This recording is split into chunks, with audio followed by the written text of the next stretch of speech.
This episode is supported by FX's The Shards, a seductive drama from executive producer Ryan Murphy. Set in 1980s Los Angeles, the series follows a group of glamorous, deeply entangled high school seniors drawn into a life of wealth, beauty, parties, and excess. At its center is Brett, whose reality begins to unravel when the arrival of a new student coincides with a series of mysterious murders. FX's The Shards premieres August 5th on FX and Hulu. This episode is brought to you by Adobe Firefly, the all-in-one creative studio with AI-powered image and video generation. Built for today's creative process, Firefly helps you generate, edit, and experiment fast. Because the asks aren't getting smaller, and the timelines? Still tight. With all the best creative AI models in one place, Firefly brings your ideas to life. Learn more at adobe.com/firefly.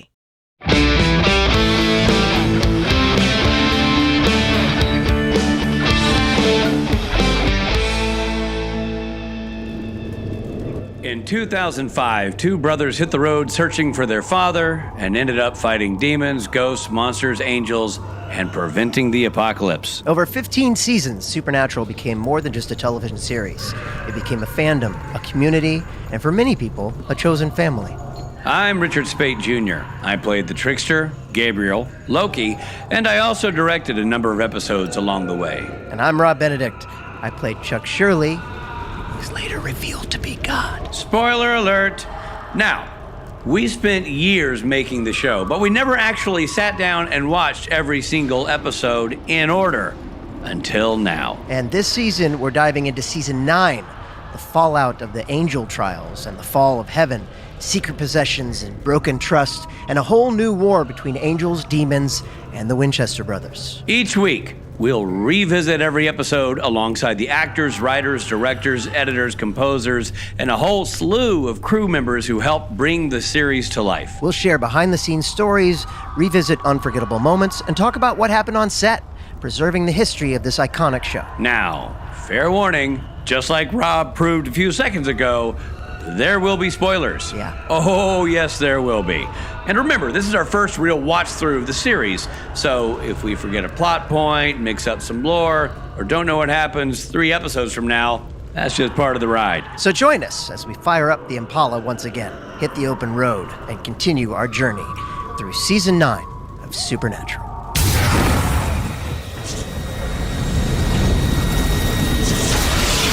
Hey everybody, this is Rob Benedict. And I am still going by Richard Speight Jr. Phew. And this is Supernatural Season 9. We're talking about Episode 11, Firstborn. Firstborn, Robbie. Were you the firstborn in your family, Robbie? Are you the oldest, the elder statesman, the pointing end of the bayonet? I was the opposite of that. I was lastborn. You could tell he always needs attention. Exactly. Thank you, Felicia. Wait. It's not a bad thing. By the way, is there an episode called Lastborn? Are we going to be able to celebrate me at some point? Yeah. But you as well are... I'm also the youngest. The lastborn. So that's why we both need all this attention. So much attention. Yeah. Well, joining us here, the cat's out of the bag, and the cat is Felicia Day. Woo! We're so excited to have you back, Felicia. And I'm amazed we got her because she should be out with those garbage tongs and a trash bag because she shattered Kickstarter. And now parts of it are all over the freeway. That's so right. She should be out there cleaning it up. I mean, that's very sweet. The fans did lift us up to very cool heights, which is very exciting. So explain what it is. Give us a little backstory. Great. So I'm doing, I got to tell you, probably the biggest inspiration for doing this movie set at a Ren Fair, the Guild reunion movie set at a Ren Fair, is the LARP and the Real Girl episode I did. Amazing, which we love. Because I loved it. Yes, it's so good. Yeah. So basically we did a 12-hour stream. We launched the Kickstarter yesterday, which would be Monday the 20th, as of when we're recording this. And not only did we make like $1 million in like 3 hours, but we made $2.5 million in 24 hours. And so that beat the only other movie that made that. Actually, we beat Veronica Mars, which was in 2013. Whoa. They made a little bit less than us. So we actually are the #1 funded Kickstarter in 24 hours. And hopefully we will beat them over the rest of the campaign. Wow. We'll see. How much longer is your campaign? It's a month, so it'll run until August 21st. Oh, you're going to beat the snot out of Veronica Mars. Are you kidding? I feel bad for Veronica Mars. No, don't. I'm sure They're got fine. outside financing.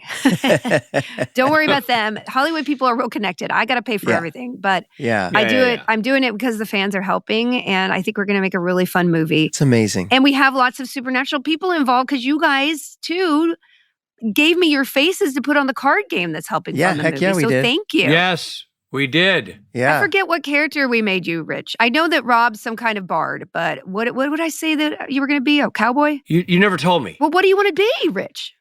We could do this live. No, I trust you. I trust you. I trust. Let me think. I think some kind of vagabond. Yeah. Vagabond's Great. good. Homeless. Last I checked, you had too many bards. We do have too many bards. We have Weird Al and Matthew Lillard both requested to be bard. We're cutting off the bards. And I was like, well, Rob really needs to be a bard.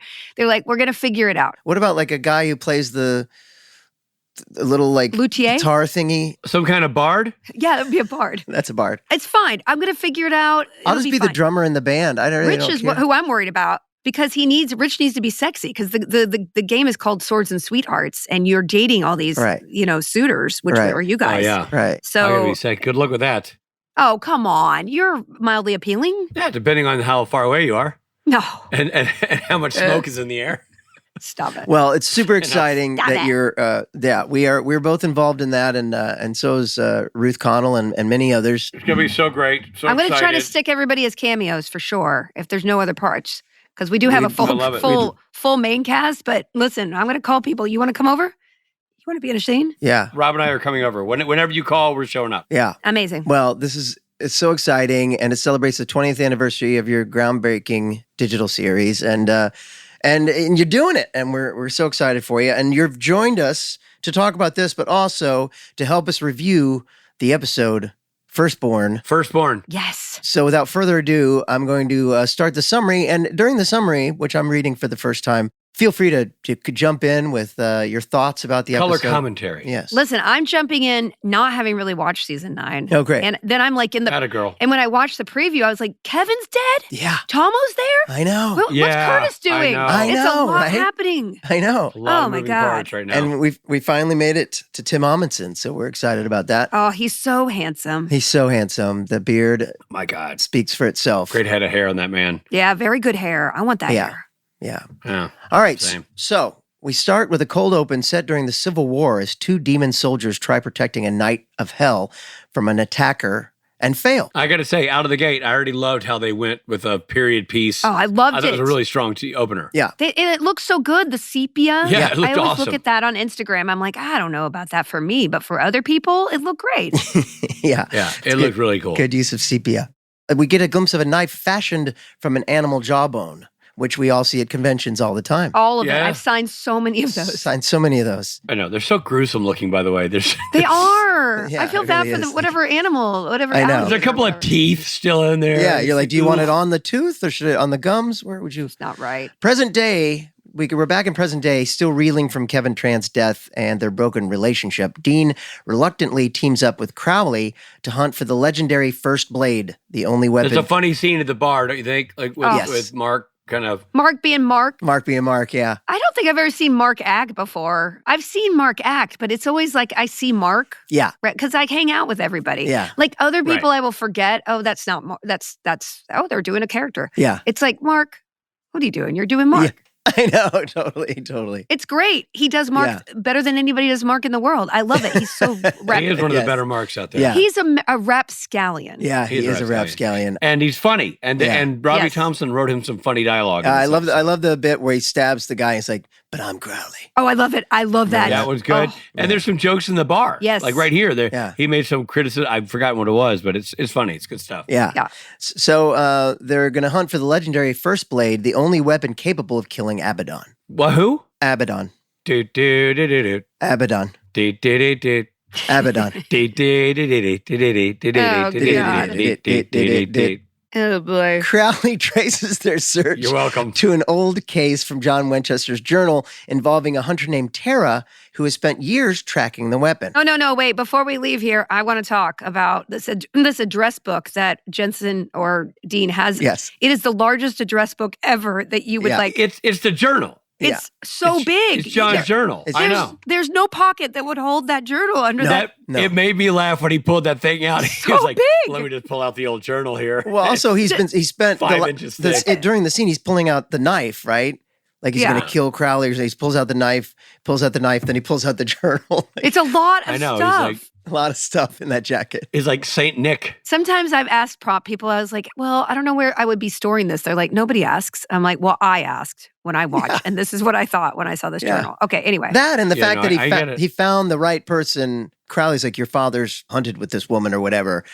And he's like, it's like, oh, there it is right there. It was very easy to find. He made quick work of it. And she was no shrinking violet, Man, she was like jacked.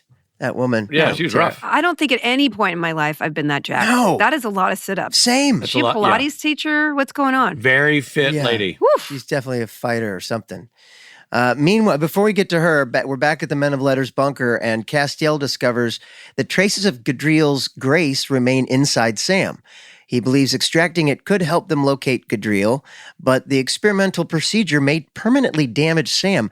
Despite the risks, Sam insists they continue. I don't like this anti-P. I just feel sorry for Cass. He can't enjoy a PB&J because that's my favorite Sammy. I know. Same. It made me well, but he has the memory. He used to be able to. Yeah, but that doesn't matter. Yeah. He can't taste it. You know what I think it is? He's got crappy bread. Yeah. He needs to get some whole grain bread, like some kind of artisan I think you're bread. missing the fact that he's an angel who can't really taste anything. But yes, it's also probably the bread. I think if you got the right loaf, he could taste. That's what it is. That's a lesson for anybody. He's using the wrong loaf. You got to get the right loaf. Life gets better. Meanwhile, Dean and Crowley have tracked down Tara. Together, they perform a spell using a rare Kraken essence that points them to a remote farmhouse in Missouri, my home state. Rob Benedict's hometown, Missouri. It's a state, actually, not a town.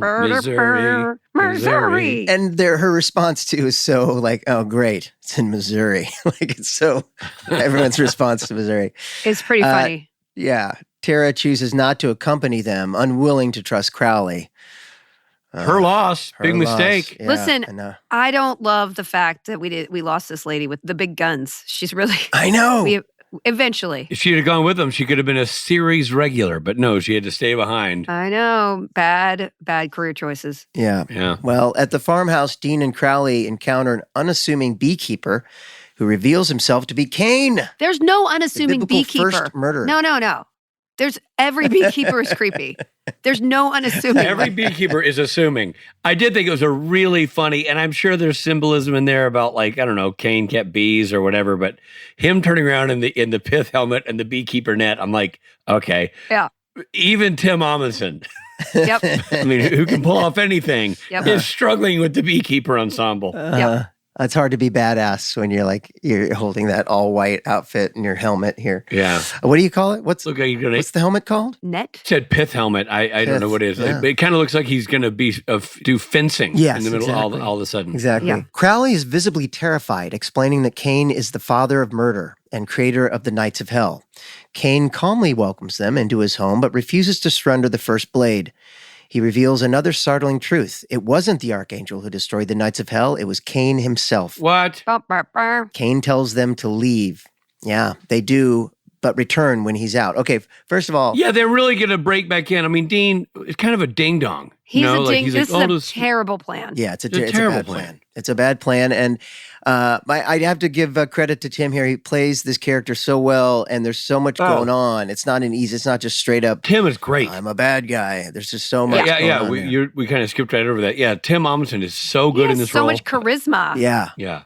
I just love it, and he really feels like he could kick everybody's ass. Like I'm just like, I think he could take you, Dean. I'm pretty sure, man. Yeah. No offense. He also feels like Tim has a timeless look. Mm-hmm. Yeah. Where I believe that he was in the 1860s, 1760s, 1660s. You know what I mean? Like for sure. Tim just looks like he's a from every era. And this is like 10 years ago. Tim's like my age, right? He's a year older than me, I think. But he looked timeless. He looked older than he was when this was shot. It's got a timeless face. Yeah. So while Dean searches the house for the blade, when he's back thinking that they can just pull this off, which they can't, demons sent by Abaddon attack. Mm-hmm. Abaddon's demons murder Tara to learn the location of the blade. Cain arrives and watches without intervening as Dean single-handedly defeats them, testing whether Dean can defeat the demons. It's a cool scene. It is cool. The whole thing with the knife. I hate a knife coming out of a knife block just in general. I don't even watch when I do it. So when that fight happened and Dean really was like, hey, I'm proving this to you. He got really cool. He got just really cool. I love the bodies flipping onto the table. Yep. Yeah. So Cain's impressed with this, and so he tells them his true story. Contrary to scripture, Cain explains that he never spoke with God. He spoke with Lucifer. To save his beloved brother Abel from hell, Cain agreed to a terrible bargain. Cain would enter heaven if only if Cain personally killed him. This is a bad deal. Why did he take it? Yeah. Well, he took it to save his brother, but it still sucks. I don't know what to tell you. This is sad, and I feel the parallels between brothers is sad. And also, it's a big monologue, and it's very effective. Like, he's a really good actor. 100%. I mean, the combo is perfect. Yeah, John Badham. Oh, yeah, that's why it's so good. I love the setting of the pawn shop with Tara. Yeah. I just wanted to see more of that. I'm like, that small town chick. It just was badass. That could have been a good fight, I think. Yeah, maybe they cut it. Maybe we saw her get her skin peeled off. It's terrible. Anyway. I'm betting not. So Cain explains that using the first blade, he murdered Abel and became the first knight of hell, leading Lucifer's elite army for centuries. Mm-hmm. Everything changed when Cain fell in love with a woman named Colette. She convinced him to abandon violence, and together they built a peaceful life. But the knights of hell, led by Abaddon, refused to let them leave.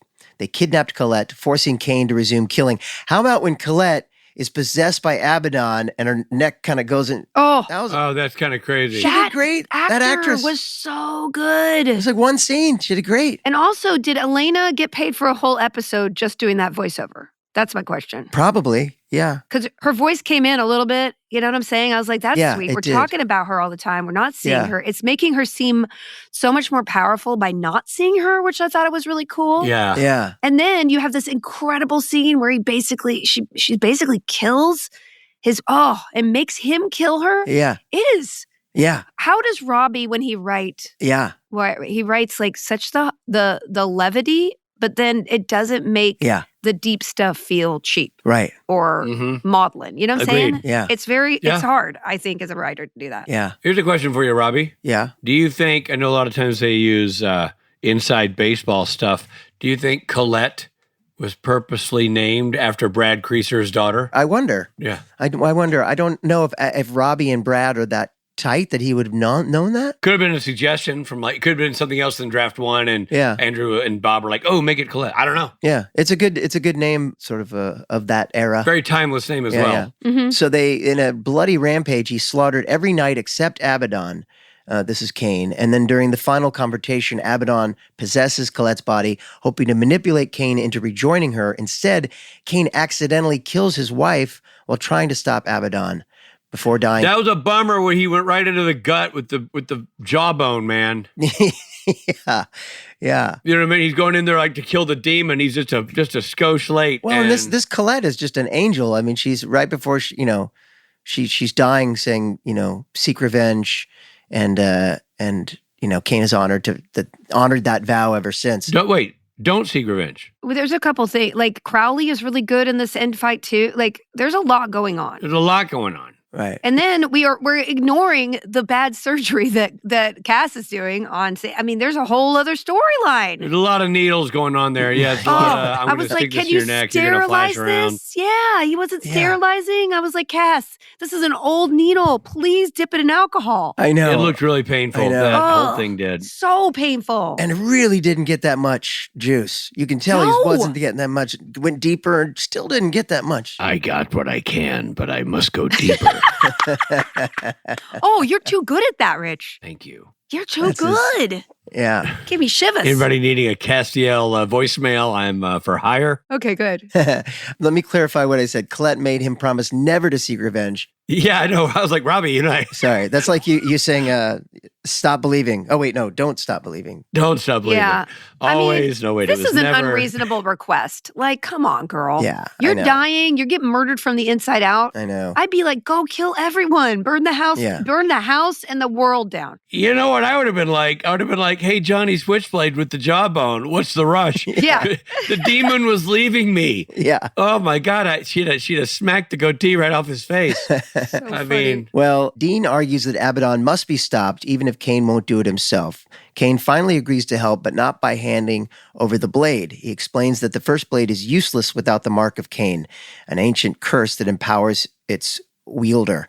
Again, now we get to see what this whole thing is about, that mark of Cain. I mean, it's a lot. Yeah. Which I've seen fans wear on their forearm Yeah. for So nigh on a many decade. tattoos. It's true. Yeah. And actually, I kind of knew it was the mark of Cain, but I had never seen this episode. So I was like, Exactly. oh, Idea. that's how he got that thing. Yeah. Right. Yeah, Now we that's know. welcome to our world. This whole process for us has been a lot of that. Like, oh, that's what that's from. Oh, Jared's in the show. They're brothers. I do anticipate, guys, my daughter's 9 years old, and she is exactly the kind of girl who's going to love this show when she's like 12. So we're going to be watching it in a couple years. Yeah. Great. I can't wait. I love it. Maybe you can do round 2 of the rewatch. Yeah, podcast. I'll take over. Yeah, because Rob and I will be dead. No, stop. Warning Dean that the mark comes with a terrible price, Cain offers to transfer it only if Dean accepts the consequences. Desperate to kill Abaddon, Dean agrees without asking what the cost will be. Cain brands Dean with the mark and reveals he casts the first blade into the deepest ocean to keep it from tempting him. He also asks Dean for one final favor. After Abaddon is dead, Dean must one day return and kill Cain as well. I gotta say Yeah. real quickly, Yeah. Cain, that would be a good little piece of information to have before transferring the just- brand to my forearm. Right. Oh, because you think it's going to be like in the locked kitchen cabinet. Yeah. It's like, no, it's in the deepest ocean. Can you narrow it down? Which ocean are we talking about? Like really vague, just really vague and very poetic, like the darkest skies and the deepest ocean. Come on, man. Come on, just at least give us a state. Yeah. Give me a latitude and a longitude. Also, Crowley has like warehouses in Peru and all over. I'm like, how much Yeah. real estate does he have? Does he I pay know, taxes on I it? Does he have an know, I know. accountant? I know. Anyway, I got a lot of real estate. Yeah. Cain sends Dean and Crowley to safety before facing Abaddon's entire demon army alone. Watching from a distance, they realize every demon has been trapped inside Cain's house with him. Cain quickly disposes of the small army. Dean later confronts Crowley, accusing him of manipulating the entire mission for his own benefit and warning that once Abaddon is dead, Crowley will be next. no, I'm just like, there's a lot of people who are in the planner to be dead later. Yeah. Yeah, A lot of like a bowing. big planner. Yeah. But here's the thing also, when Cain says, you got to promise me that you'll come back and use the blade on me when I call, and I shall. And he says, for what? What are you going to do? He's like, for what I'm about to do. But all he did was kill a bunch of demons. Like, who gives an S? Like, I feel like if he's like, because I'm going to burn down a kindergarten, you're like, yeah, I get it. But he's going to take out a bunch of demons who are trying to kill him. Why does that make him suddenly a bad guy? These points are valid. Yeah, I don't know. Good. Maybe because he's breaking his vow to his wife, like he promised never to kill, and now he's killing. Yes, 'cause that's- But it I think seems there's- kind of like Yeah. he seems justified. I guess is my point. This seems like justified. Maybe there's something else he's going to do. I think it's only the wife thing because he has that scene where he's like kneeling on her grave Yeah. and he's like, sorry, Right. sorry, or whatever he says. Yeah. So I think he's like betraying his promise Her to her, wish. which was an unreasonable promise. Right. It's an unreasonable promise, and I right. tell you what, if you had to get stabbed by a jawbone for every promise we broke to our spouses, I know. none of us, the three of us, would be dead long ago. Stabbed by a jawbone. Back at the bunker, Sam survives the Grace extraction, but the sample is too weak to locate Gadriel. Realizing they cannot defeat their enemies alone, Castiel and Crowley separately urge the Winchester brothers to reconcile. Still burdened by betrayal and grief, Sam and Dean remain unwilling to repair their broken relationship. You tell him that I said no way. Well, how do you spell Gadriel? Does it have like a apostrophe in it? What's the deal with that? Because every time I heard it, Gadreel. Gadriel. Gadriel. Because I'm hearing Galadriel every single time I hear this. Yeah. And I'm like, do not kill the elf prince. Who's Galadriel? Galadriel From Lord of the Rings. From Lord of the Rings. Doggy? I knew that. I was making sure you knew that. I hosted the Rings of Power after show, which I just found out they didn't have me back. Oh, no. Well, It's that's going to okay. be the Rings of Less Power, as far as I'm concerned. You know what? Season 3, I don't know what they're doing, but they didn't involve me. But I will still be a fan because I love the show. Doesn't matter. You're now a movie mogul. F them. Oh, boy. Yeah, you are. Yeah. So that's it. The brothers are even more distant now, even more than when Dean killed Amy, which was one of All our right. Well, favorite- now we have to do the thing that we do, Robbie, now that we've talked about it. You ready? Yeah. R, R, R, What the? F, Rob, and Rich, and Felicia. Ratings.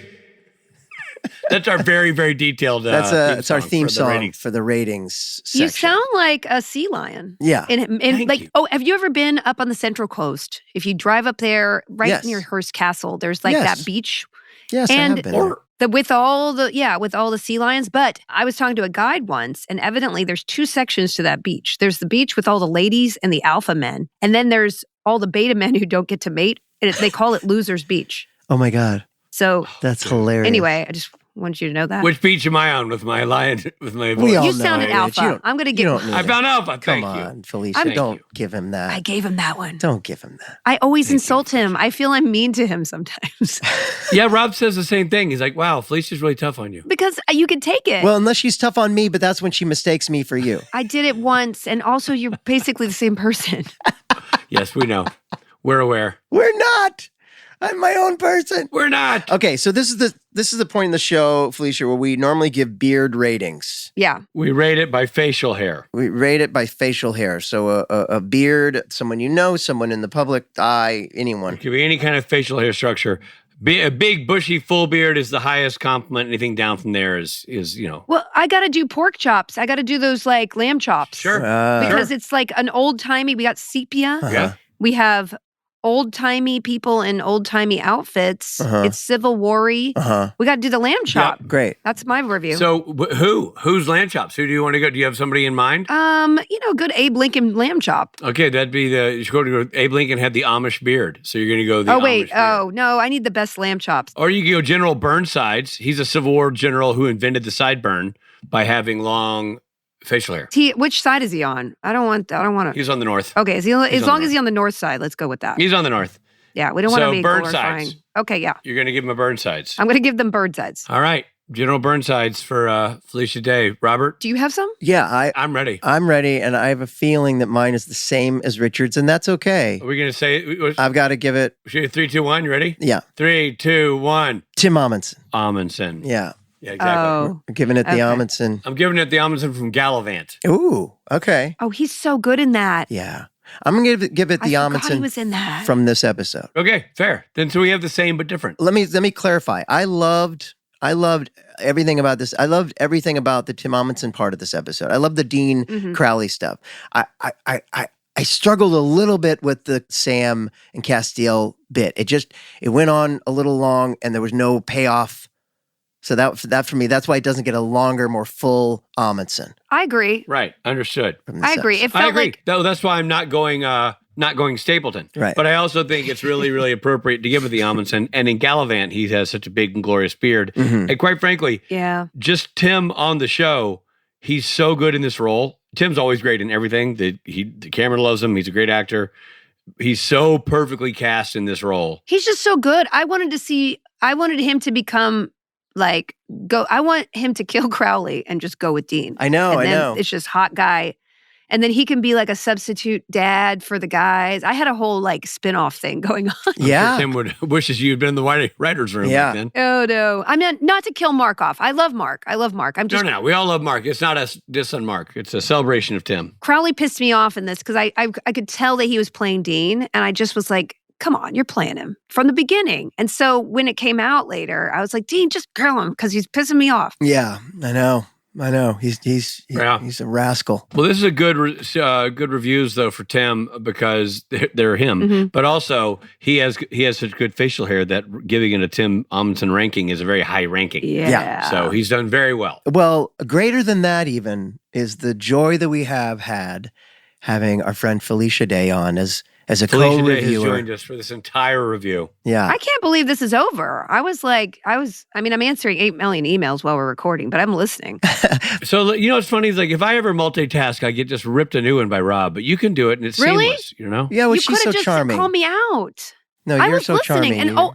And also, I'm looking at notes. I literally have. No, we didn't know you were. My point is, you didn't know you were Oh. multitasking. You do it so seamlessly, whereas Rob. She's got notes. She was just telling you, Richard, that she has notes. She's a professional. She has notes. Well, I literally watched it and I did a whole page of notes. Yeah, but her notes aren't dumb and annoying like your notes. Oh, Rob has notes where they're just awful. okay. They're not. Obviously, they're not. I have a whole paragraph here about, My favorite is like Rob's notes are stupid and everybody hates them. Her I mean, answer is, did you make a "Oh, note yeah, about? I get it." Did you make a note about Cain shucking corn in a very suggestive way? Because I was. Yeah, all did you, about Robbie? that. You should have said that. That's a good. Okay, what else did your notes say? Wait, Tim was doing a dirty corn shucking and I missed it? Yeah, It you was missed just- that? No, Yeah, you missed the shucking, I saw him shucking corn. but he did it with such elan. Well, I mean, you have the discerning eye for that kind of caliber performance there, Felicia. Maybe I'm just turned Right on by over my corn. head. I don't know. Was there any other of the Felicia lovely notes that we missed? Yeah, what did we miss? Well, mostly it was like the guns on Tara, Yeah. and the fact that I was really upset she got killed. Like, who's Yeah. taking care of that? Yeah. Yeah. The terrifying nature of a beekeeper's spell. Yeah. The fact that, I'm sorry, Mark had a warehouse in Belize, which I'm just like, I don't understand this. And then you're right, Rich. That was a big thing. Like, what water? Yeah. At least ask what ocean did you put this one jawbone? Which Yeah, which one's the deepest? yeah. So there's a lot of little Don't make me things in don't here. make me Google deepest ocean. Just tell me. Now I've got to look. Mariana Trench. I don't know, but yeah. If he said something, I mean, just narrow it down to somewhere. You know Do you what know? I mean? Yeah. Do Yeah. you know what I hate though? I was watching this episode. I'm like, I think I'm a fan of the show. Like, I think I would want to watch a lot of these episodes. Just sit down and Yes. because it's this. Okay, can I just say before I know we need to leave, but I'm just saying, No, we don't. why doesn't TV make shows like this anymore? I don't need $20 million Last of Us every 3 years, 8 episodes. Yeah. I just want to right. watch a show and be comfortable and watch some characters who care about each other, do spooky things, and maybe kill people who are Yes, bad guys. Exactly. And not Yeah. bad guys, but bad supernatural people. Because, Yeah. Yeah. like, everything's so boring now and nothing's comforting and nobody has like Scooby gangs. And I'm just like, can you just make a show like this again? I agree. I don't know. I So couldn't I agree more. agree. that's my thing. Yeah, I agree with you. I'm with you. We always are, as we're watching Supernatural, just mystified by how elevated it is as a show. I Yes. mean, it's just so good and remains so good throughout its whole run. Even stuff that's like, that's kind of, but it's like, yeah, that needle was very big and not serialized. But I believe the connection between Cass and Sam. I believe Sam's torment. Yeah. I believe all of Yeah. it. Yeah. Guess what? Ruth just approved her picture for Oh, great. the card game. She got her. Great. What's Ruth's character name? Ruth Type. is a hedge witch, so she'll be Ruth the hedge witch, the bewitching hedge makes witch. sense. Yeah. Well, I'm excited to know what Rich and I wound up being. Well, I mean, you get full approval. I'm not just going to make some. But we're still excited. I'm going to send some ideas. I can't wait. And by the way, I'm not stuck on Bard. I'll be whatever. I mean, there is no other option for you, Rob. Okay. Well, listen, Felicia, where can people go to contribute to your movie? Please go to watchtheguild.com. There's lots of really cool things you can pick up, like the card game and that's the only place you can ever get the supernatural actors cards. We have RPG. We have tons of merch. We have a poop corn bucket. It's a bucket that is modeled on a medieval bucket for pooping, but you can put popcorn in it. So if you like any of those items, please get over there. Grab some stuff. We'll send it to you. We'll make a movie. Now I don't know what to pick. I'm ashamed to say that I'm actually kind of interested because I love popcorn. I know. He does. Popcorn buckets are He so loves great. popcorn at a fetish level, which makes a poop bucket perfect for him. There you go. There you go. It's a scheisse bucket. Well, thank you for being here, and we're so fired up to be witness to your success, and more to come as it grows and grows and grows, and funds a fantastic movie. So congratulations on all these things. No, thank you. I love you guys. Truly, Felicia, it's inspiring. We love you too. I want to see you soon. Yeah, Likewise. we will. Okay. Bye-bye. Bye. Bye. Hey there, this is Richard Spate, and I hope you're enjoying this episode, but we need to pull over for a second for some messages.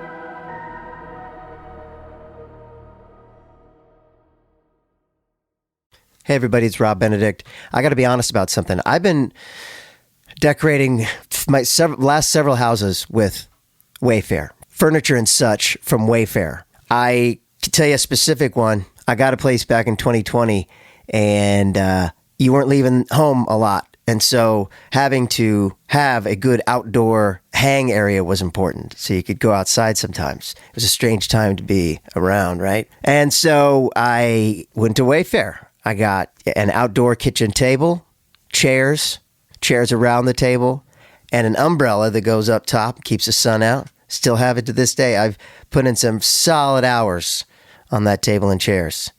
But that's not all they have. They've got grills, appliances, storage, lighting, rugs, decor. One place, you get everything you need. And you can shop Wayfair Verified. Now, I just found out about this just now, reading it. It's your shortcut to the good stuff. Their team of product specialists vets everything by hand using a 10-point inspection, testing things like quality of materials, functionality and features, and even how long it takes to build. And it doesn't stop with the outdoor table for me. I've got several rooms inside that have chairs, artwork, rugs from Wayfair. Why? The price is just good and the quality is great. That's all the reason you need.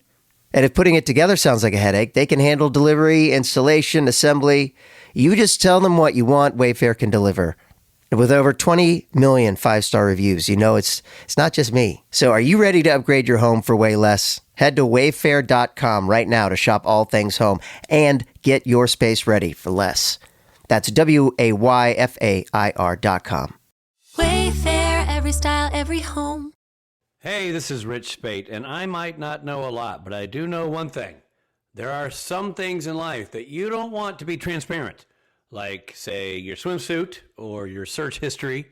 But when it comes to your wireless bill, transparency is everything. That's why Mint Mobile's wireless plans got no gimmicks and no gotchas. Just high-speed data, or data if you're one of those people, and reliable coverage on the T-Mobile 5G network. What's up, G? And right now, all plans are $15 a month, even unlimited. You see, Mint Mobile took what's wrong with wireless and made it right with premium wireless for $15 a month. I'm telling you, that's like, what, a coffee and a croissant? That's it. All plans come with high-speed data and unlimited talk and text delivered on the nation's largest 5G network. You can even bring your current phone and your number. You don't have to change those things. You like that phone of yours? All your fingerprints all over it? And like that old number that everybody, including all your exes, have memorized? Keep them both. And you choose from a 3, 6, or 12-month plan, and then you say goodbye to your monthly bill because you know exactly what you're going to be paying. You've locked it in. So ditch overpriced wireless with Mint Mobile. It is so easy. You sign up online, you get 3 months of premium wireless service for $15 a month.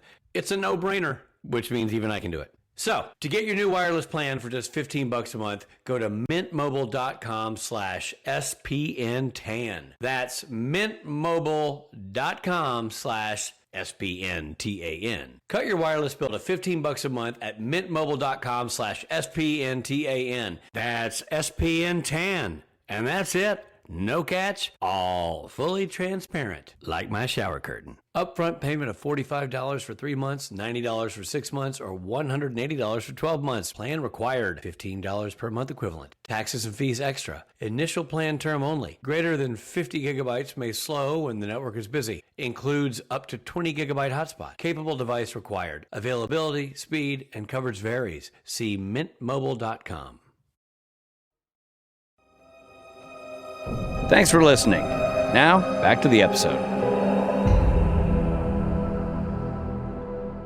Our friend Tim Omundson joins the podcast now, and he has an incredible resume. He got his break right after going to USC with our very own Richard Spate Jr. Fight on for old SC. He got a break with a role on Seinfeld, and then as a recurring guest on Sequest 2032. He has too many roles to list, but some of his most notable ones include Eli on Xena Warrior Princess, Sean Potter on Judging Amy, Carlton Lassiter on Psych, King Richard on Gallivant, and Gregory on This Is Us. I also have to throw in that he played the nemesis from One Town Over on Jericho, which I was also on Jericho with him, and Jericho is where he met a young writer's assistant named Robbie Thompson. And he played a character named Nemesis. Played Nemesis. No, I'm trying to think of what I can't remember what his name was. Let's see. Last name Next Town Over. First name Nemesis. Hold on, I'm going to look it up right now, Smarty Pants. You heard it here, folks.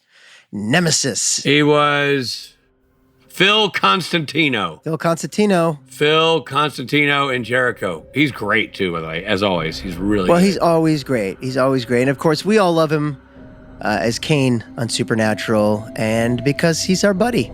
And now here's our conversation with the one and only Tim Omundson.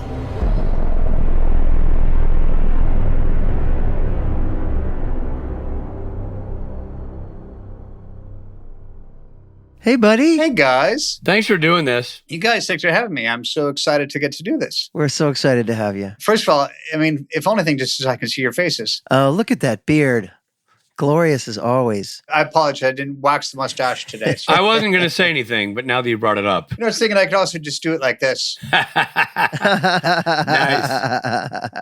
Boys, I wanted to do this just so I could see your faces and to talk about the show. Well, we are so excited to finally get to your episode. Yeah, man. Well, let's just dive right in. Tim, you're frippin' Sure. awesome in the show. You're great. Oh, thanks, man. Honestly, so good. We're singing your praises. It's a layered performance and not easy to do. And you're just so good. Well, I thought I heard my ears were burning for some reason. Oh, they were for sure burning. We had Felicia Day on doing the summary and review of the show right before this. And the three of us were just going nuts for your work on Buddy. this show and everything. That makes me gush with pride. Yeah. Well, I was telling the gang how you and I did Jericho together and how on that show, Robbie Thompson was a writer's assistant. And so that would have been the first time you met Robbie Thompson, I assume. Yeah, it is. And I got to say, it's been so long, I forget the lore. So, and the reason, let's be honest, the reason I got on Jericho is because you. Well, you give me a lot of credit, which I appreciate, but Is that true? What's the story there? Basically that Richard Speight recommended me for the job. Am I correct in that? yes, you are. Jericho, one of the creators was Steve Chbosky, who also went to USC with us. Steve Chbosky, who's known to a larger audience for writing the novel Perks of Being a Wallflower, and he also directed the movie, along with a bunch of other movies he's done since then. A man I did not know. He did not know, but Chbosky was one of those guys who went to all the plays at USC. He and I became friends because he's a cinema major, a writing major, and I was a drama major, and we became great friends. And he would come to the plays to see us do our thing, and I'd go be a part of his readings, and we became good buddies. And I don't, at this point, I don't even remember the details of the whole thing, except for the fact that when they were casting Constantino, I don't know if Tim had already been like part of like read for it or whatever, but somehow I was able to very passionately endorse him as an awesome actor and guy to the people who made those decisions. So I had worked with Carol Barbie on Judging Amy, but I think you would, because I went in and read and didn't get the job. And then you were the one who I think put me over the edge. yeah. So, And you brought me I back guess I was again. just one more voice in the chorus to say, hire Tim. And then you're so good on Jericho. You're so good. So I will, whether I was the deciding vote or not, I'm going to take full credit for it because it makes me sound really cool and powerful. You get to take all the credit, which is how Robbie made me Cain. So that's okay. Perfect segue. We are under the understanding that role was written for you. Is that what you understand as well? Is that true? I'm going to say yes. I was thinking about that this morning, that I don't believe I actually read for the role. There was a point in every actor's career, if you're lucky enough, which is the greatest moment you'll ever get to, where it just becomes an offer. Yeah. So this job, I believe, was an offer. I don't think there was an audition process because That's freaking awesome. And it feels like it was written for you. I mean, having known you long before that, and Robbie, Benedict and I were talking about you going to USC with me, and I was like, we didn't really get to this part, but at one point, Felicia said that Tim has a timeless look. Or maybe it was you, Rob. You kind of feel like he feels like he's of all eras. Well, I know that you're around my age. I mean, Tim, I think maybe a year older than me, and this is 10 years ago you did Cain, but you had this timeless, almost like they made you look older than you were. Dude, he had that as a freshman or a sophomore in college. Like I remember meeting Tim, and I remember Tim and I are within a calendar year of each other, if not the same year. And I was like, okay, I know how old I am. I'm pretty sure I know how old that dude is. Why do I look like I should be valet parking at McDonald's, and he looks like he's working on his sword smithing. Which, by the way, is a very nice McDonald's, by the way. If they have valet but it's like It's a really nice McDonald's. Can we just go back a second, though, Rob? I remember the day you walked in the drama center and our eyes met, we instantly fell in love. And I had that. I think the whole point of the reason is that you looked like a baby boy from Tennessee is because I already had that massive beard. Dude, you had the goatee of Satan. I mean, like he had facial hair that we could only dream of growing. You know what I mean? At that age, nobody I knew could grow facial hair. And Tim had facial hair, and I was like, "There's no way we're from the same what?" And Tim was so cool. Like he's just laying back, and there's I felt like in my brain there was about 9 women on the sofa around him playing with his chest hair. Like I could be wrong, but at this point I'm going to assume I'm right. If I remember, I had a pipe and a snifter of cognac in my hand. Yes, and your ascot was flowing in the breeze. Yes. Yeah. So playing Cain, like I said, it's not an easy job, not an easy character, and you make it look easy. And it's a little threatening. The love there that you have for Colette, your ex-wife or your former wife who died, who you killed, and there's so much there. And you're playing Cain, which is like this biblical character. Was there any research on your part? Did you do any sort of biblical? Or did you kind of go with what you knew in terms of who Cain was? Here's the BFA theater drama major kid. Don't mind if I do. I did 0. What? No, oh no, the USC Alumni Magazine is going to have a field day with this. No, because this character was so well written. Yeah. Those guys all brought so much gravitas to working with me that I didn't need. I mean, I just sort of fed off what they were giving me. Yeah. Right. And the way Robbie writes, it's really all there on the page. I can attest to that. Like having done a Robbie Thompson episode, he writes so well that if you're in lockstep with what his vision is, you're like, oh, it's all there. Alison and I actually watched the episode last night, and her first comment was like, "Oh my God, you look so young." But it was the biggest. The beard was just starting to go gray. The hair was just starting to go gray. And now it's for those of you watching the Patreon. If you're not watching on Patreon, why aren't you? Thank you, Tim. Thank you. Thank you for that plug. You're welcome. For those of you watching Patreon, you'll realize that it's now pretty snowy white. I got to say something that's funny. Having known Tim since we were 18, 19 years old, nobody, and I mean nobody until this moment, has ever said, "Wow, Tim, you look so young." I mean, literally, you've been the oldest looking dude of all time in our social group. That is absolutely true. I know. And I say it with envy, Well, compared to the snow white bearded and gray haired man that was, the silver foxy man that was watching the show with his wife. Oh, 100%. I get what she's saying. But dude, you're just, I feel like this is a kind of, maybe slightly me hitting on Tim Omundson, but you're damn handsome, dude. You haven't changed an iota in terms of being a striking cinematic figure. God, it's just like freshman year again when we first met and fell in love. The difference is I'm not wetting my pants. That's the only difference. Well, you're sitting, so we know that that's true. As far as you know on this telecast. Do you remember, your version of Cain is so, as when we first meet him here, is calm, gentle, philosophical, but at the same time, Dean, who's like the badass of the show, you get the feeling that Cain could just kill him in a second. Kill him. You feel the threat of Cain and his power. I mean, again, that's nothing I was doing. All I went, and that's Robbie's writing.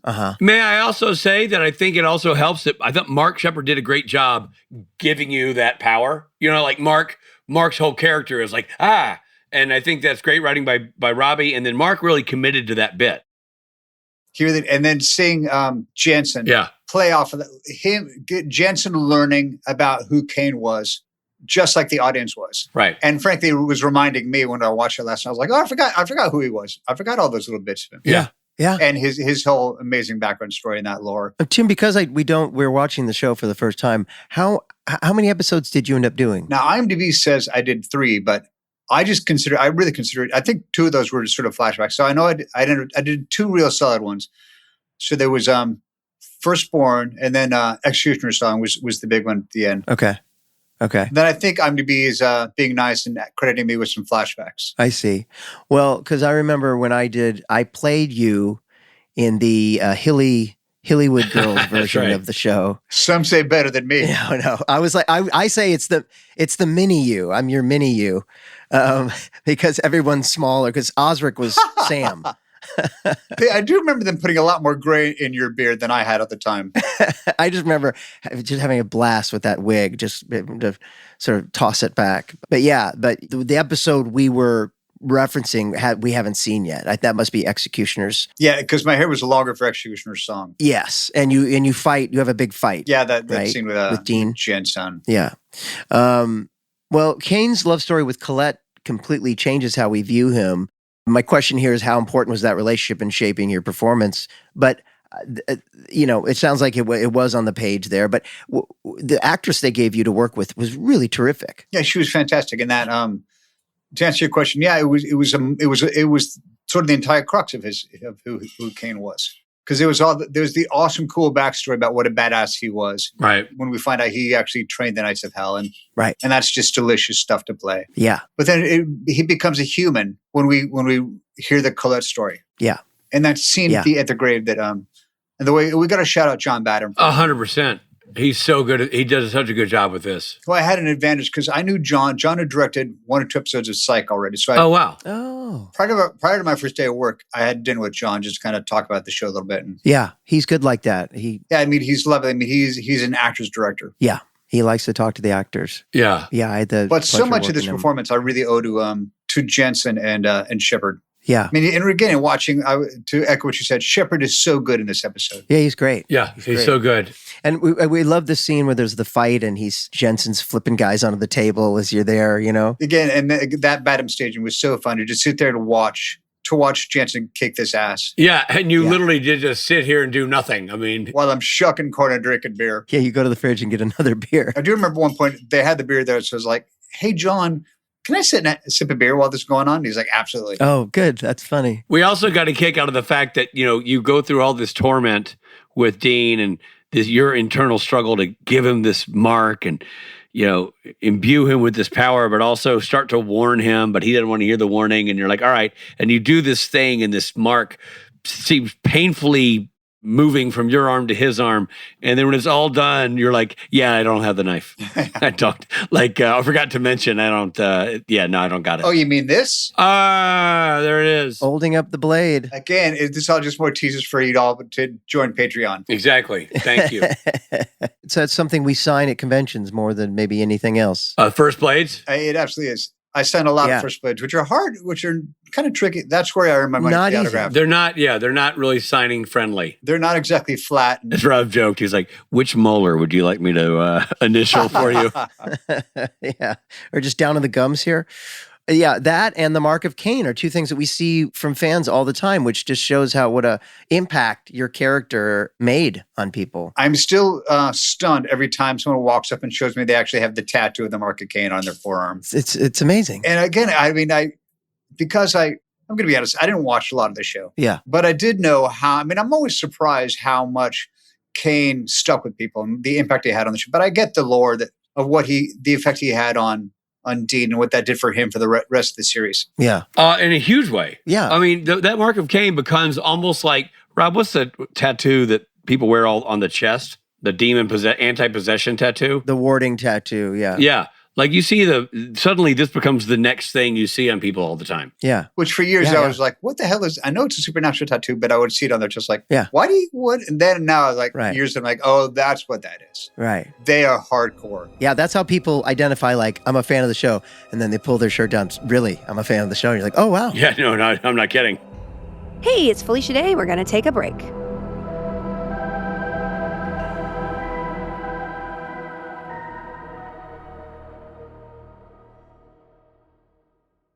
Hey, everybody, it's Rob. It's summer. You know what that means? You got to look good for those summer parties. You got to roll up into that barbecue like, yeah, this is my new linen shirt. Don't worry about it. That's right. I'm talking about Quince. Quince has the good stuff. I keep coming back. I'm excited right now. I've got this short sleeve linen number with stripes. It's rad looking. I feel rad when I'm wearing it. And I also got a pair of swim trunks. I thought I need a new pair of swim trunks. Where do you go for a good pair of... Where do you go for anything you're wearing? Quince. 100% European linen pants and shirts that are breathable, easy to throw on, and the summer upgrade your rotation needs, starting at just $34. Yeah, that's what I'm talking about. It's crazy. The prices are crazy low for as good as it is. Everything at Quince is priced 50 to 80% less than similar brands because they work directly with ethical factories and they cut out the middleman. So you're paying for the exceptional quality, not the brand markup. So yeah, I've got my new swim trunks, my striped linen shirt, and I'm ready to roll. That's what's cool about a store like Quince. The weather changes and you're like, oh, I gotta roll with the times. I'm headed to Quince. And it's not just clothing. Quince has become a trusted favorite for everything from home to travel to everyday essentials. Did I tell you about the bag I got? I use that bag all the time.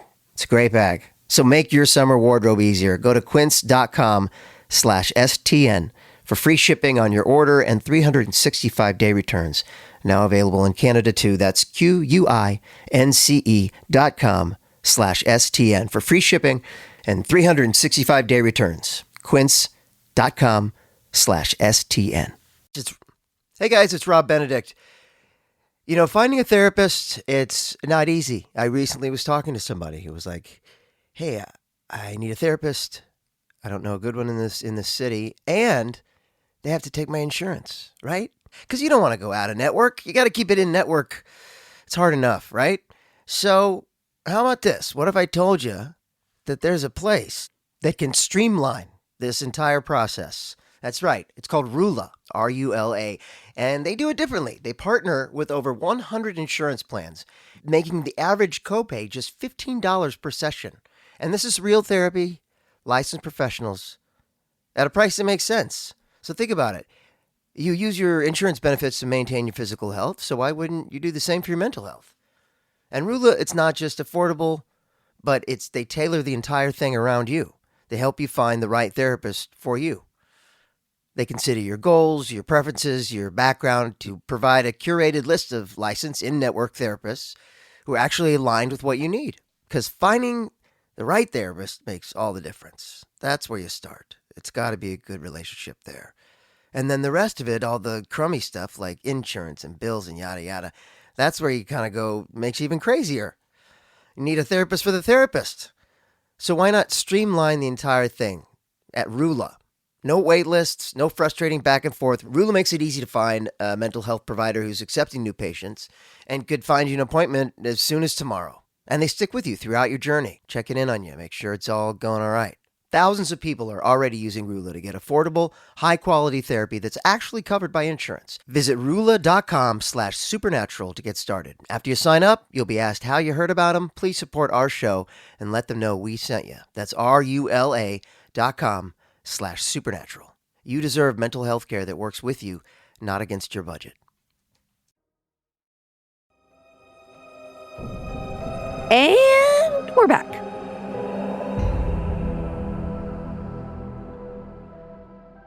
Can I digress from the episode and talk about the fandom for a minute? Please do. Please. And what doing these conventions means to me and getting to interact with people. I mean, you were both there. I mean, first of all, it gets me to see my friends like you guys.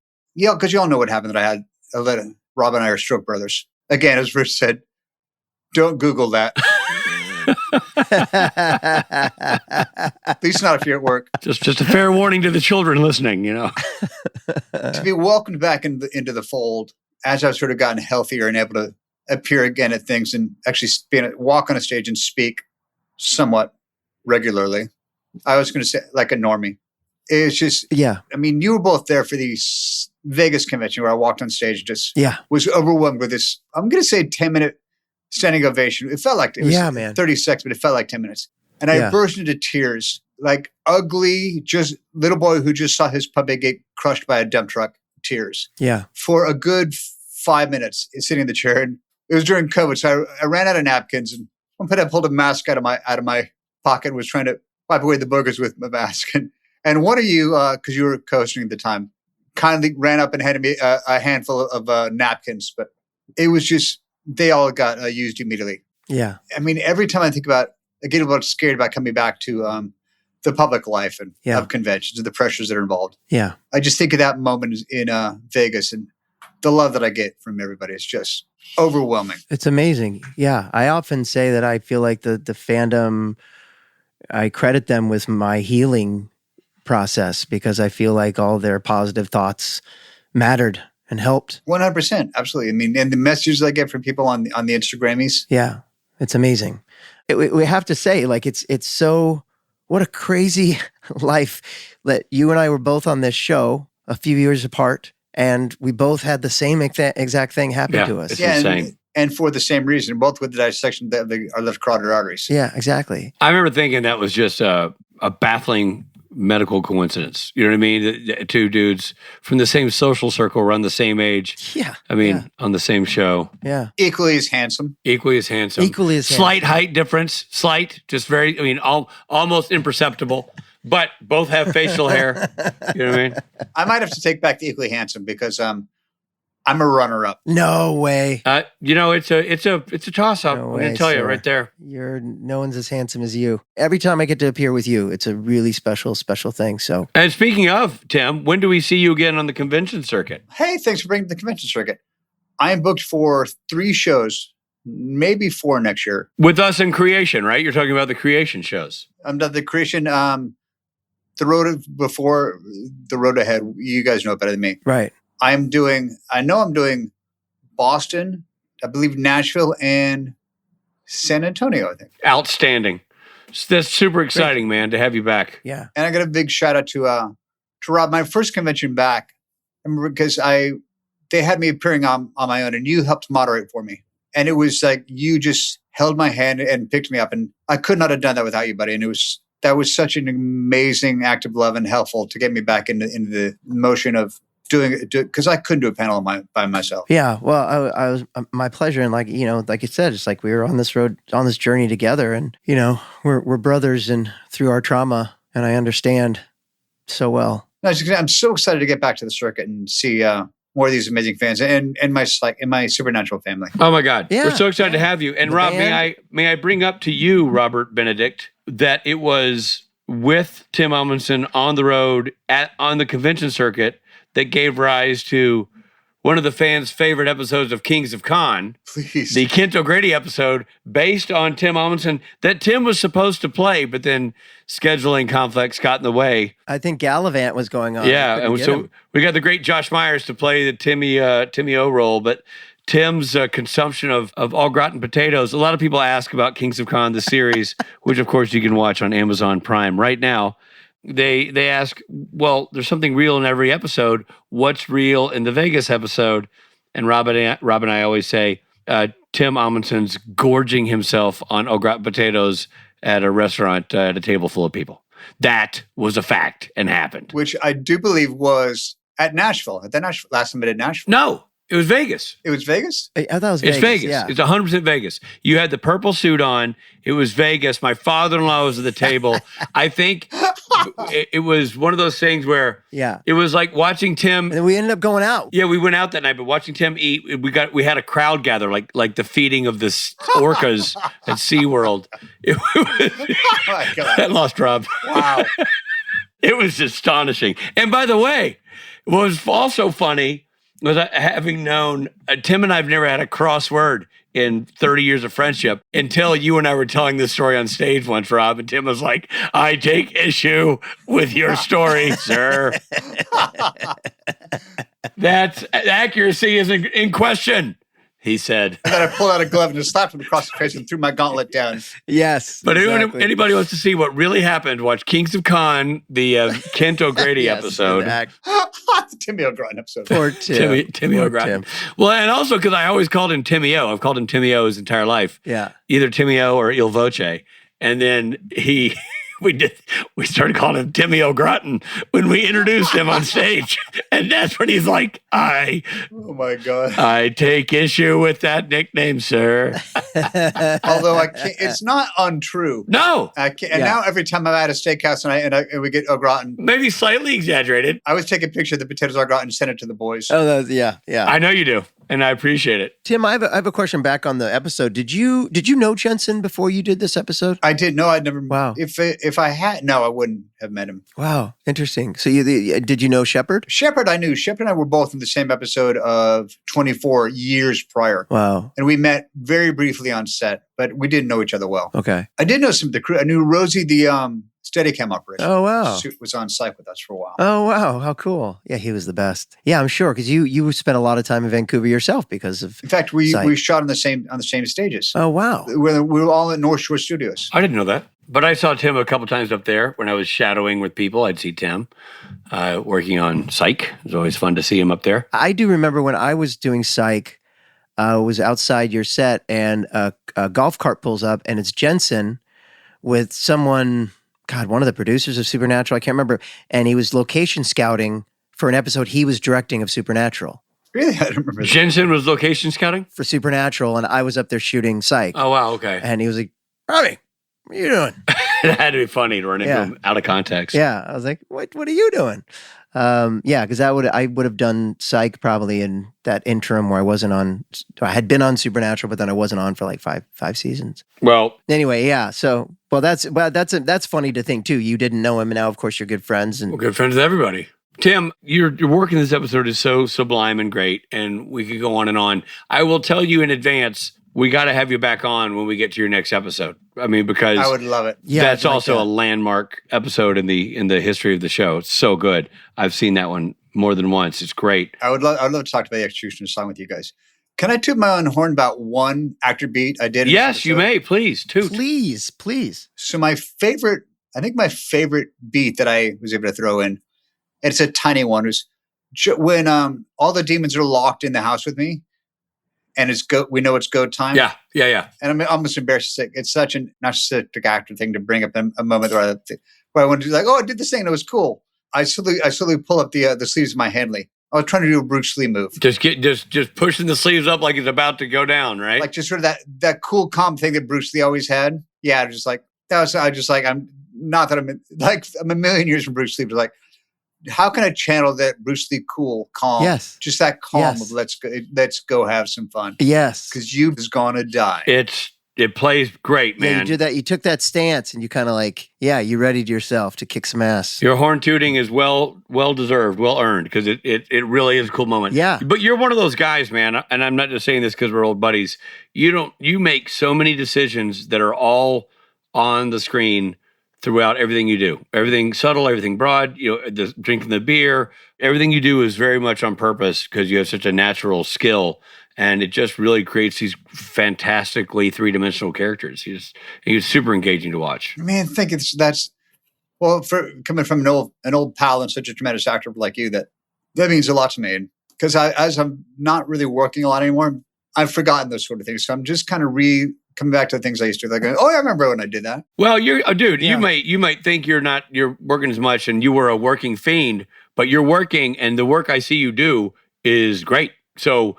Like you may have had to pause to get you to recalibrate your instrument a little bit, or post stroke, but you're still delivering at a very high level, my man, and that's not going to stop anytime soon. That's very encouraging. Thank you very much, and I'm going to keep on going. Yeah, you are, and we're going to have you back on this podcast. Yeah. It's flat out what's going to happen because it's awesome having you to talk to you about it, and you have another big episode coming up, and we're going to continue this conversation. And because that'll be quite a while away, since I can't remember what season. Executioner song was, but I know it's a while. I will selfishly say I'll get to see both of you in person several times before then. Yes. Season. Yes. Next year, doing back on the circuit and gorging myself on martinis and potatoes all gratin. Exactly. The way the Lord meant you to be. We can talk about things and then talk about them again on the podcast as if we're coming up with it for the first time. Yeah, exactly. Pretend like we're just now coming up with the idea. Timmy, give Allison our best, and thank you for doing this, man. I was going to say, then for the next time on, we can talk about making music again on the stage together. Yes. Yeah, man. Because we will have done it by then. That's one of the things I'm looking for. That is, honest to God, the reason I think I'm most looking forward to getting back to the circus. Amazing. Making music with you too. That's awesome. That's amazing. Well, guys, I love you both dearly, and this has been a pleasure, and I'm flattered you had me on, and thank you so much. Well, we're thrilled to have you, buddy. We love you. We've been looking forward to it, so we'll do it again. I can't wait. I love you both. I'll see you soon. Love you too, Val. Love you, Tim. This is Jared Padalecki stopping in to say hi and let you know that we've got to take a quick break.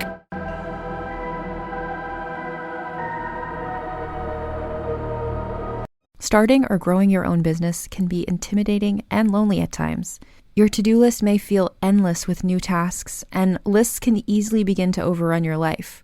So finding the right tool that not only helps you out, but simplifies everything as a built-in business partner can be a game changer. For millions of businesses, that tool is Shopify. Shopify is the commerce platform behind millions of businesses around the world and 10% of all e-commerce in the US. From household names like Gymshark, Rare Beauty, and Heinz, to brands just getting started. Shopify has hundreds of ready-to-use templates that can help you build a beautiful online store that matches your brand's style. And you can tackle all the important tasks in one place, from inventory to payments to analytics and more.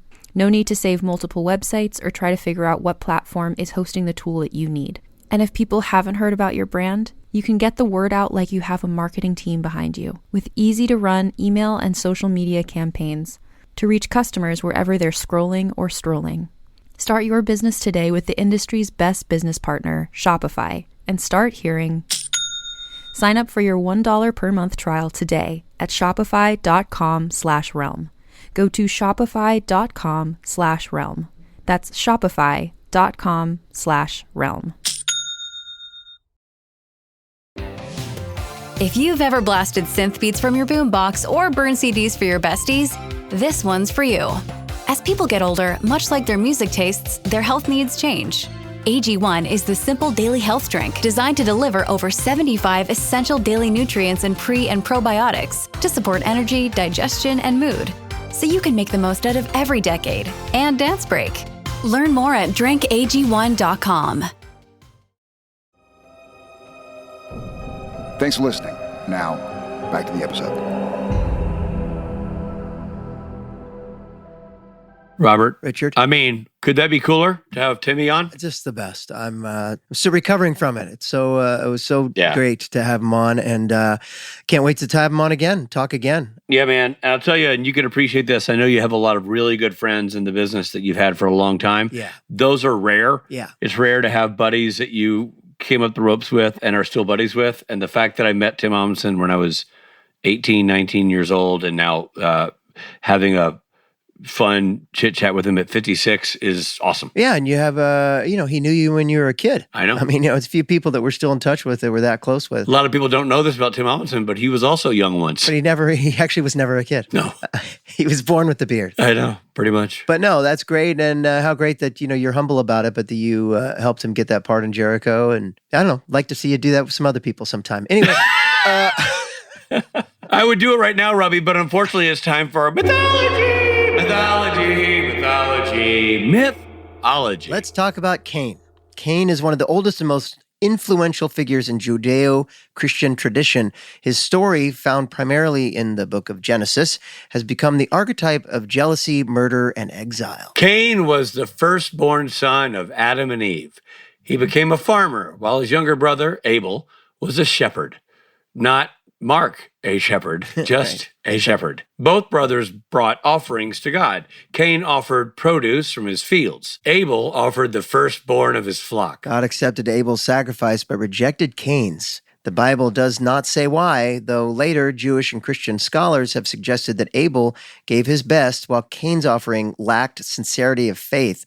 So Cain got upset. I'm with Cain on this one. Well, I gotta be honest. God's going, really? Stuff I can get at the Saturday market. That's what you're bringing? Let me guess, you made a candle. Get out of here. Your firstborn, that's a kid. He brought a couple of ears of corn and some tomatoes. Abel's off his rocker. No, man. He's going to kill his firstborn? Well, I mean, I know, it's a different time. Anyway, instead of mastering his anger, Cain lured Abel into a field and murdered him. The first murder recorded in Scripture. It was witnessed by a group of crows. A murder of crows. It was a murder. The first murder to ever witness a murder. And they recreated to tell the other crows, they recreated it and completely murdered the performance. It was the first murdering of a murder, reenacting a murder in history. There is no mention of the weapon that was used, by the way, just for anybody. Yeah, no jawbone. No. Cain was exiled and forced to live alone. Fearing others would kill him in revenge, Cain pleaded with God, Rather than executing Cain, God placed the mysterious mark of Cain upon him, declaring that anyone who killed Cain would suffer vengeance sevenfold. Here's what I'm going to say. They made him live alone. There was only 3 other people on Earth. Yeah, so, totally. well, they make him walk 50 feet? So basically, yeah. That's not a big move. Being exiled was like, you got to move down the block, dude. And by the way, I got to tell you something. In modern vernacular, sevenfold is woefully underused. Yeah. You know what I mean? Like, I feel like I'm going to annoy Rob in the next podcast sevenfold. I feel like we could be using it more. Could we also do like making it more mainstream? 36-fold? No, 80-fold? just sevenfold. That's the most. That's how much you annoy me. 80-fold. Is that what it means? It means like seven times the amount, right? Yeah, like sevenfold. It's cool. Yeah, I agree with you. By the way, the Bible never explains what the mark of Cain actually was. So this is an interpretation. Yeah, and now this, as far as most people know, that's the supernatural mark of Cain, is the definitive mark of Cain. Wow. It's the mark of Cain of record. I wonder who we could credit for designing that. Well, I guess it'd either be Robbie Thompson or Chris Props or one of the makeup people or the visual effects makeup team, Ben. I don't know. Would that fall under the women that design the posters and things? Graphic design? I don't know. They might have drawn it up and then visual effects makeup created the 3-dimensional template of it. I don't know. Huh. Good question. When we have like Bob Singer or Phil on or somebody, we'll ask. Okay. Well, that was fun. It was fun, but it wasn't factual because we don't know the actual answer. Right. We better pivot. Okay.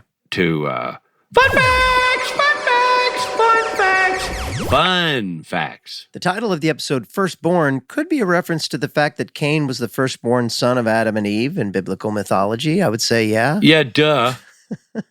That's a yes, it is. Yeah. The German title, if you would allow, Rob, is Die Erst Kind, which means the first blade. First blade. I don't understand why other countries can't just translate what we call it. Why not just firstborn? Yeah. First and born. I don't know. Maybe it just means something different, or maybe they're like, no, in German, we're not. Or yeah, if you directly translate it, firstborn means whale penis. They're like, well, we can't do that, can we? Or like, say, Japan. Well, what'd they go with? The direct translation? No, actually, they didn't. It roughly translated, it's the happy fun boat that kills you. Okay, well, they got the kill part right because he is the first murderer. Right, exactly. Are they referring to Cain as a happy fun boat of a man? Maybe. You know, I just want to say, Tim does have kind of a sea captain-esque beard going. He certainly does. You know what I mean? Maybe that's what they're going for there. Mm-hmm. Yeah. And he's a murderer, so, you know. Sam and Dean do not share any scenes in the episode. I thought about that. Ooh, there's some trivia. Scheduling-wise, like, you know, sometimes we like to give Jensen and Jared a day off on a Friday or a Monday. Yeah. But I don't know if they could have done that in this one. I don't know, man. I thought about that. Zachariah told Sam and Dean, that they were direct descendants of Cain and Abel. Okay, there you go. Uncle Cain. Yeah. It was an episode with Uncle Cain. At the start of the episode, Dean and Crowley meet at Joe's spot, the same bar where Metatron and Gadriel met in the previous episode. This bar is believed to be in Texas. I would have thought it was in a soundstage. And Gadriel obviously not working there anymore. No, yeah, they would have recognized him behind the bar. Up and left shop. Wait a minute, I have a fun fact for you. And as soon as it happened, I'm like, wait a minute, I know this. The actress who played Tara. Her name is Rachel Hayward. Yeah. She's the jacked up woman who had had an affair with John Winchester. Right. And I recognized this the second she spoke. She said, you know, that's what it says on the sign. Right. Right? You, Tara, that's what it says on the sign. Yep. She was in an episode of Supernatural that I directed. What? Episode 5 of season 15. And what's funny is I gave her a line of dialogue, and I've told you about it before, where I gave her a mug, and they walked in and said, "You the sheriff?" Oh, yeah. And she said, that's what the mug says. Yeah. And I'm like, holy smokes. What the hell? I almost exactly reenacted an episode that I did not know with a line of dialogue that I had not heard by an actress that I did not know had been in the show before. That's crazy. Right? Wow. That's really crazy. So if people watch episode 5 of season 15, Proverbs 17:3, it's called. Wow. She is the sheriff. Wow. And Sheriff Dignan. Wow. And amazing. So yeah, isn't that crazy? Yeah. Was she still jacked? Well, she was wearing a sheriff outfit, so I didn't see the arms, but she was a very in shape person. Crazy. But it was just really funny because it's literally almost exactly the same. Wow. And it was a line that wasn't even in the script that I added on the day or a couple days before with a mug that says, I'm the sheriff. You the sheriff? Wow. That's what the mug says, or that's what it says in the mug. Yeah. Just like she says, Are you Tara? That's what the sign says. I mean, that's kind of crazy, right? It's crazy. Yeah. Now that's what I call a fun fact. Very fun, very fact. Well, Robbie, great episode.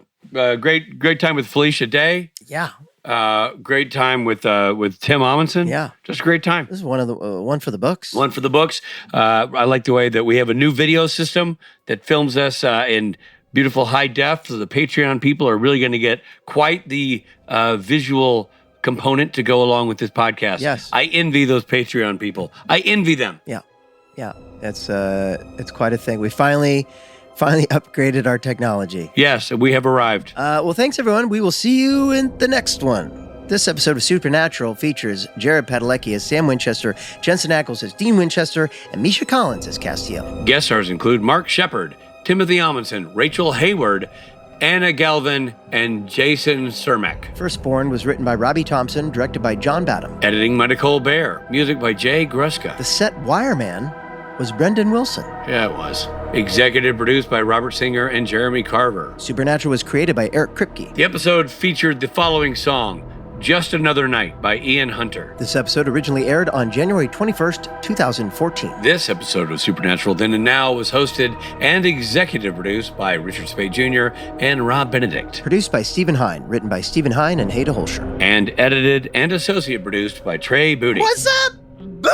Music provided by Tim Wynn. The episode was recorded with the help of Sonic Fuel Studios. This podcast is from Story Mill Media. Follow the podcast on Instagram and YouTube at SPN Then and Now. Become a member of the podcast to get early access, chat rooms with other podcast fans, and video interviews at patreon.com/SPN Then and Now.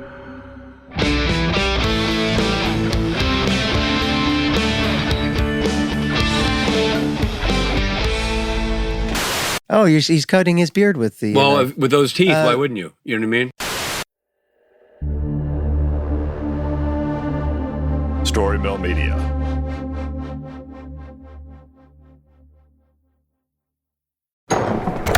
Evening. Buyer's remorse. Buy a new car? I'll be moving in. Let's get started. Sorry, I think there's been a mistake. I bought it from Carvana. You what? Yeah, great price. I even have 7 days to love it or return it. So there's no... No buyer's remorse. More like buyer's rejoice. I guess I'll let myself out. Congratulations. I mean it. Buyer's rejoice. Buy your car today on Carvana. Limitations and exclusions may apply. See our 7-day return policy at Carvana.com. At ZocDoc, we know being a healthy adult is like living in a video game. Every day has side quests, taxes, laundry, birthdays, and just when you're leveling up, you have to book a doctor. The insurance portal crashes, they put you on hold, your doctor doesn't take your plan, game over. We see you, so we made booking a doctor easy. Download ZocDoc, search by specialty, insurance, and availability. Book instantly, no cheat codes required. Find a doctor you love with ZocDoc.